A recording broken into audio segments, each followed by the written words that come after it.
Ditakdirkannya kita oleh Allah dalam Islam dan iman, dan ini adalah tiket awal untuk menuju surganya Allah, sebagaimana yang Allah nyatakan di dalam firman-Nya, wassalamu ala manittaba'al huda. Keselamatan itu Allah akan curahkan, limpahkan, berikan bagi orang-orang yang mengikuti petunjuk hidayah Allah Subhanahu wa taala. Karena itu pastikan semua kegiatan aktivitas yang kita lakukan niatkan betul-betul untuk ibadah kepada Allah. Karena hidup dan kehidupan ini tidak ada arti dan nilainya kecuali kita gunakan untuk ibadah kepada Allah Subhanahu wa taala. Wa ma khalaqtul jinna wal insa illa liya'budun. Kita masih diberi kesempatan oleh Allah untuk menambah pundi amal kebaikan ibadah kita. Karena saudara kita, teman sahabat kita, guru kita, tetangga kita, orang yang kita cintai yang sudah meninggal nggak bisa sholat, nggak bisa ibadah lagi, nggak bisa bersedekah, nggak bisa menuntut ilmu, nggak bisa bersilaturahim, nggak bisa menambah kebaikan. Maka apa bedanya kalau kita yang masih diberi kesehatan, kemampuan, rezeki oleh Allah, tapi kita tidak melakukan kebaikan-kebaikan itu? Itu malah yang disebut orang yang mati sebelum dia mati. Maka yuk bergegaslah. Waktu kita tidak terlalu lama, waktu kita hanya sebentar saja. Kita semangat mati, nggak semangat juga mati. Tapi alangkah baiknya ya, semangat kita dalam kebaikan ibadah dan amal soleh yang kita lakukan terus menerus dengan istiqomah. Insya Allah yang kita pinta akhir kehidupan kita mati dalam keadaan husnul khatimah. Amin ya rabbal alamin. Dengan menyebut asma Allah yang maha pengasih lagi maha penyayang, yang tiada ilah yang berhak diibadahi dengan benar kecuali hanya Allah Subhanahu wa taala. Hanya kepada Allah kita beribadah dan hanya kepada Allah kita mohon pertolongan. Dan hendaknya ini betul-betul menjadi prinsip hidup kita. Karena setiap salat selalu kita nyatakan dan ikrarkan, iyyaka na'budu wa iyyaka nasta'in. Hanya kepada Engkau ya Allah kami beribadah, dan hanya kepada Engkau pula ya Allah kami mohon pertolongan. Karena itu doa pinta kita semoga hati, iman, ibadah, akhlak dan ilmu yang Allah berikan kepada kita hendaknya menjadikan kita bisa lebih baik daripada hari-hari sebelumnya. Bisa memberikan kebaikan dan manfaat yang banyak pula untuk diri, keluarga, teman, sahabat, saudara, tetangga dan orang lain. Dan insya Allah dengan semangat fastabiqul khairat, berlomba-lomba di banyak kebaikan dan dengan istiqomah yang kita pinta akhir kehidupan kita mati dalam keadaan husnul khatimah. Amin ya rabbal alamin. Saya ulang lagi, kenapa ya? Kenapa? Ya, karena seorang muslim muslimah yang baik hatinya, baik imannya, baik ibadahnya, baik akhlaknya dan juga baik ilmunya, insya Allah jiwanya tenang dan tentram walaupun tabungannya banyak. Amin ya rabbal alamin. Allahumma shalli ala Muhammad, Allahumma shalli ala Muhammad. Salawat dan salam semoga Allah selalu curahkan, limpahkan pada Nabi kita Muhammad sallallahu alaihi wasallam yang telah menyampaikan, mengajarkan istilah Islam dengan sempurna, rahmatan lil alamin. Jamaah sehat semua? Ibadahnya lancar? Tambah sabar, makin bersyukur, lembut hatinya, harmonis rumah tangganya, putra putrinya saya doakan anak putu panjenengan makin baik solih solihah. Amin ya. Jamaah sekalian, bahasan kita hari ini adalah kaitannya dengan Isra dan Mi'raj. Yang dikaitkan satu orang yang bertasabuh, niru-niru agama lain, perilaku orang jahiliyah, maka termasuk berdosa. Qala Rasulullah sallallahu alaihi wasallam fi ma'nahu man tasabbaha biqaumin fa huwa minhu. Barang siapa yang meniru-niru perilaku orang jahiliyah, agama orang lain yang itu adalah bertentangan tentunya dengan syariat Allah Subhanahu wa taala, maka dia digolongkan termasuk kaum tersebut. Yang kaitannya dengan Isra dan Mi'raj ini ternyata ada yang mengkaitkan dengan 6 amalan untuk menggapai surga. Dari 6 hal, ya, dari 6 hal yang akan saya sampaikan ini dari sabda Rasulullah, itu yang 5 masuknya kabair, masuknya dosa besar, atau termasuk dosa-dosa yang harus kita waspadai kalau kita melakukan pelanggaran. Tetapi jika 6 hal ini, ya, betul-betul kita miliki, dan mestinya sebagai seorang muslim mukmin memiliki ini, insya Allah Allah akan merahmati kita dan memasukkan ke dalam surganya. Amin ya rabbal alamin. Yang pertama, qala Rasulullah sallallahu alaihi wasallam, ubudullaha wahda wa la tusyriku billahi syai'a. Watruku ma yaqulu aba'ukum aw tarku ma yaqulu aba'ukum. Wa ya'muruna bis shalah wasidqu wal afaf wasillah. Al-Bukhari. Nanti panjenengan yang punya kitab Riyadhus Shalihin lihat itu di bab as-sidqu, bab kejujuran, ada juga yang memberi judul hadisnya sama, abwabul jannah, pintu-pintu untuk menggapai surga. Memang hadis ini dikaitkan dengan Isra Mi'rajnya adalah dikaitkan dengan salatnya, wa ya'muruna bis shalah. Nah, kita tahu jamaah sekalian, hari ini banyak saudara-saudara kita yang memperingati Isra wal Mi'raj. Untuk kita Isra dan Mi'raj itu enggak perlu kita peringati sebetulnya. Karena setiap hari 5 waktu kita dengar azan berkumandang. Kalau kaitannya dengan sholat. Tapi hikmah Isra dan Mi'raj memang harus selalu kita aktualkan. Beda kalau kita mengambil hikmah Isra dan Mi'raj itu Masya Allah. Coba perhatikan firman Allah. A'udzu billahi minasyaitonir rajim. Subhanalladzi asra bi'abdihi lailan minal masjidil haram ilal masjidil aqsa alladzi barakna bihi. Mana? Subhanalladzi asra bi'abdihi lailan minal masjidil haram ilal masjidil aqsa. Terus linuriyahu, gimana kok linuriya ayat? Kayaknya lupa juga ini ya. Saya lupa. A'udzubillahi minasyaitonir rajim. Subhanalladzi asra bi'abdihi lailan minal masjidil haram ilal masjidil aqsa alladzi barakna haulahu linuriyahu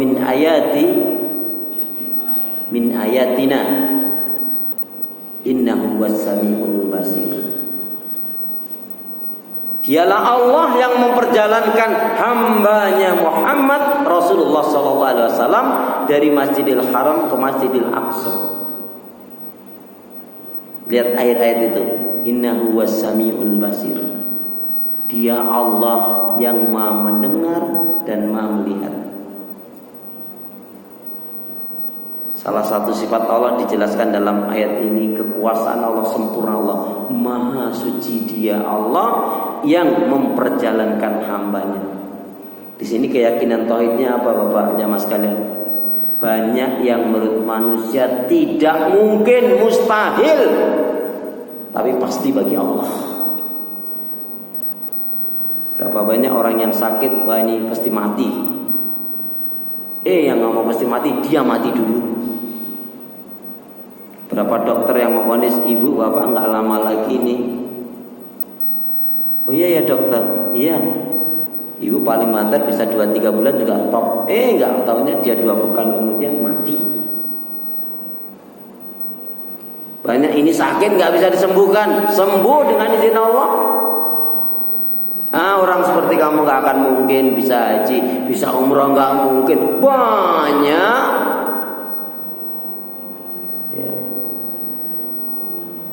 Yang maaf penghasilannya mungkin jauh di bawah rata-rata, tapi dia malah lebih dulu dijadikan oleh Allah sebagai tamunya Allah untuk mendatangi Masjidil Haram, untuk mendatangi Haramain, Masjid Nabawi. Banyak yang diponis ini nggak akan mungkin punya anak, mandul, malah anaknya kembar, malah anaknya terus akek setelah brojol, setelah 7 tahun randuwe anak. Nah, di sini Allah nyatakan kekuasaan Allah, kehebatan Allah itu luar biasa sekali, nggak masuk akal jamaah sekalian. Karena dalam hitungan yang semestinya dari Masjidil Haram ke Masjidil Aqsa itu mengendarai kuda dan unta, atau mengendarai kuda atau unta itu rata-rata paling cepat kuda unta yang terbaik itu 3 bulan, 3 sampai 4 bulan. Itu pun kalau untanya nggak pakai masuk angin loh ya. Misalnya masuk angin bu. Kok ceritanya kok ada unta masuk angin, kuda masuk angin? Antum perhatikan. Umar bin Khattab ketika mau datang ke Filistin sebagai khalifah dengan sahabat yang mendampinginya, berdua saja. Gak kenal, orang gak ngerti. Sebelum masuk kota Filistin sekitar 3 atau 5 kilo, sama-sama gak ngerti ini. Umar bin Khattab buat perjanjian, enggak, Tuan, kata yang ini, Tuan pakai kuda saja, saya yang nuntut. Enggak boleh, aku zalim nanti. Saya ikhlas, saya ridha, dan semestinya saya melakukan demikian, kata sahabat. Enggak, saya enggak mau. Kamu aja yang naik kuda, saya nuntut. Enggak mau juga, saya lebih enggak mau, katanya. Bagaimana kalau kita buat biar adil, sekian kilo, sama-sama enggak ngerti loh ini. Sekian kilo atau sekian waktu gantian. Baik, tapi tuan dulu, enggak boleh. Ya. Akhirnya ya disepakati, qadarullah ternyata sahabat ini dulu yang nuntun. Jadi Umar bin Khattab yang naik. Tapi Umar bin Khattab tadinya enggak. Ini sudah keputusan Anda, ya udah nuntun. Gantian sahabat ini, gantian Umar, gantian. Pas masuk kota Filistin itu yang nuntut Umar bin Khattab. Orang-orang menyambut podo-podo gagai, podo-podo mirip ya. Semua memuji, ya Amirul Mukminin Umar, ya Amirul Mukminin Umar. Lebih-lebih para rahib-rahib, pendeta-pendeta, pastor-pastor yang dari Yahudi dan Nasrani yang sudah masuk Islam. Hanya dengar nama Umar nih orang ngerti. Orangnya wujudnya kayak ngopol. Semua memuji-muji Umar, semua memuji sahabat ini. Umar bin Khattab hanya tersenyum aja, tetap nuntun. Jadi siapa? Sahabat Amru bin As atau sahabat yang lainnya itu nangis itu. Kenapa Anda menangis? Kan dengan kedatangan Amirul Mukminin kok Anda menangis? Kalian tidak tahu, kalian tidak tahu. Kenapa? Itu yang nuntun itu, yang Umar bin Khattab itu kaget semua itu. Loh kok bisa begitu ceritanya? Maka sahabat yang lagi naik kuda ini dimarahin oleh orang ajar kamu. Umar bin Khattab ya setelah dikuarta ada sahabat ini enggak, memang kesepakatannya begitu. Kok begitu ya Amirul Mukminin? Ya kuda saya, kuda Allah sakit, kemudian ya sudah ada orang yang membeli dalam keadaan sakit itu sebagai bekal. Jadi perjalanan ke sini itu bawa satu kuda. Dan perjanjiannya sekian kilo, sekian waktu naik, sekian waktu bergantian. Qadarullah saya yang pas masuk sini saya yang nuntut. Itu menjadikan imannya orang-orang dahulu terutama dari kalangan dari yang tadinya mantan Yahudi dan Nasrani itu, masya Allah menjadi semakin yakin. Begitu mulianya ajaran Islam, begitu tidak zalimnya pemimpin itu. Makanya az-zulm, kezaliman itu adalah termasuk dosa besar. Ya bunayya la tusyrik billahi innasyirka la dzulmun 'adzim. Wahai anakku, janganlah sekali-kali kamu mensekutukan Allah, karena mensekutukan Allah itu adalah kezaliman yang besar. Enggak masuk akal kok dalam satu malam perjalanan dari Masjidil Haram, Isra, Mi'raj, kemudian naik ke langit sampai ke Sidratul Muntaha, ya, sampai ke Baitul Ma'mur, dan pada saat itu malaikat Jibril mengatakan, ya Muhammad, pergilah engkau menghadap Allah sendiri. Belum Rasulullah menanyakan kenapa, malaikat Jibril langsung menambahkan, aku tidak lagi diberi kemampuan oleh Allah kecuali hanya sampai di sini. Udah mentok. Wis gak bisa lagi. Mau diapa-apa kayak gak bisa. Wis mentok, memang kekuatannya diberi oleh Allah hanya segitu. Itulah menunjukkan bahwa Rasulullah itu memang dicintai oleh Allah, dikasih oleh Allah, diridhai oleh Allah Subhanahu wa taala. Maka yang dia durhaka kepada Rasulullah, yang tidak mencintai Rasulullah, yang tidak mencintai keluarganya Rasulullah, yang tidak mencintai keturunan Rasulullah, yang asli loh, bukan yang palsu loh ya.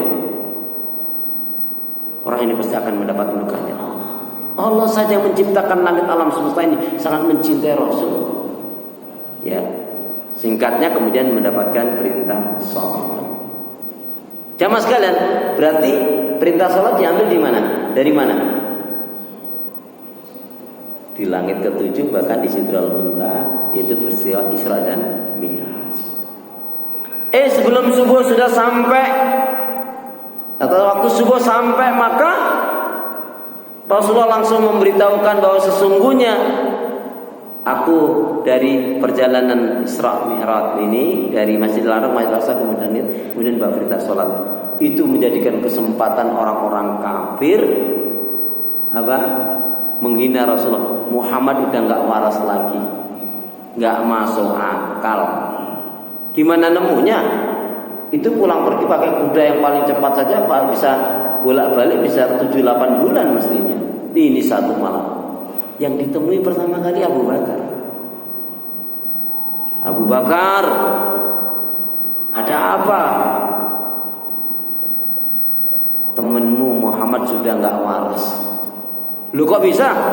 Masa dia mengatakan tadi malam katanya berjalan dari Masjidil Haram ke Masjidil Aqsa, kemudian katanya Mi'raj naik ke langit 7, kemudian sampai pulang-pulang sekarang bawa perintah sholat. Kan nggak masuk akal, nggak mungkin, mustahil.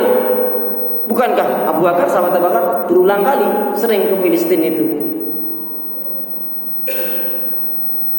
Masa sih Muhammad Rasul mengatakan demikian? Iya, itu nggak waras dia itu. Tapi betul yang mengatakan Muhammad itu. Iya. Oh gitu ya. Seneng banget nih orang-orang kafir Quraisy. Oh gitu ya. Hai kaum Quraisy, ketahuilah, andaikan ada yang lebih nggak masuk akal dari itu, mustahil dari itu, tapi itu adalah yang mengatakan Muhammad, aku yakin seyakinnya aku membenarkan iman aku dengan hal tersebut. Jadi gagallah misinya kafir Quraisy itu kecil, wallahi wong saya edan katanya gitu. Jadi keimanan itu kalau sudah mantap pada kalbu kita, hati-hati, jangan pernah sekali-kali bersangka buruk kepada Allah. Contoh gini, naudzubillah min dzalik. Halah, wong ibadah ya orang mesti surga. Hati-hati.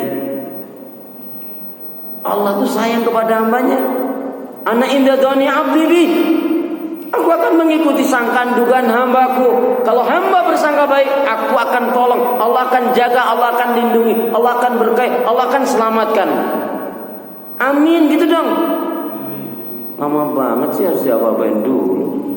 Masya Allah. Jadi jamaah sekalian, saudara seiman, nama Allah yang cinta pada kebaikan dan kebenaran, yang selalu mengharapkan kepada Allah Subhanahu Wa Taala. Ya kalau secara akal ya nggak masuk akal. Tapi Rasulullah bukan berjalan sendiri.